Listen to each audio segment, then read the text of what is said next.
bringing the people behind our food to life. What is the difference between a mass-produced knife and a handmade knife? Well, put it that way, just because a knife is handmade doesn't necessarily mean that it's better. This is something that the individual smith has to thrive for.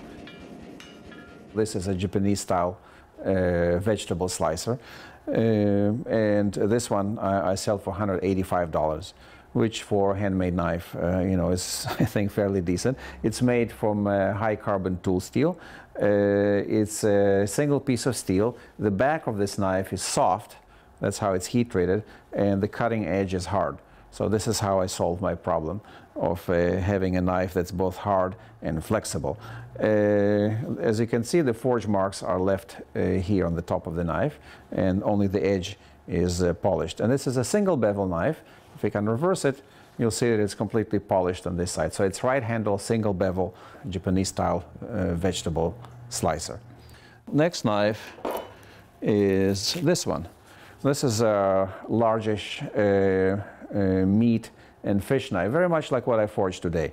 Is also, as you can see, a single bevel, and it also has that quality where the back is soft and only the edge is hard. So that allows the whole blade to flex, and yes, at the same time have a very hard edge which will last for a long time.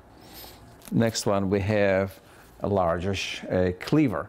Well, it's fairly substantial cleaver, as you can see. It's pretty thick here. It was forged from a full 1/4-inch thick steel, also differentially hardened, and works very well for any kind of heavy-duty chopping.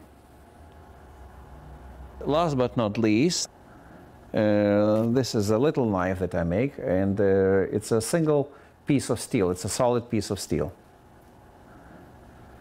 The handle and the blade. And this is a very good boning or paring knife. Basically, I took this triangle wedge shape from the classical Japanese deba knife. And deba is a very thick wedge-shaped knife used for cutting up fish or chicken. So this works very well if you want to cut up your chicken, for example, because usually people take the longest knife they have and then struggle trying to get the point into the joint while the hand is 8 inches away from the chicken.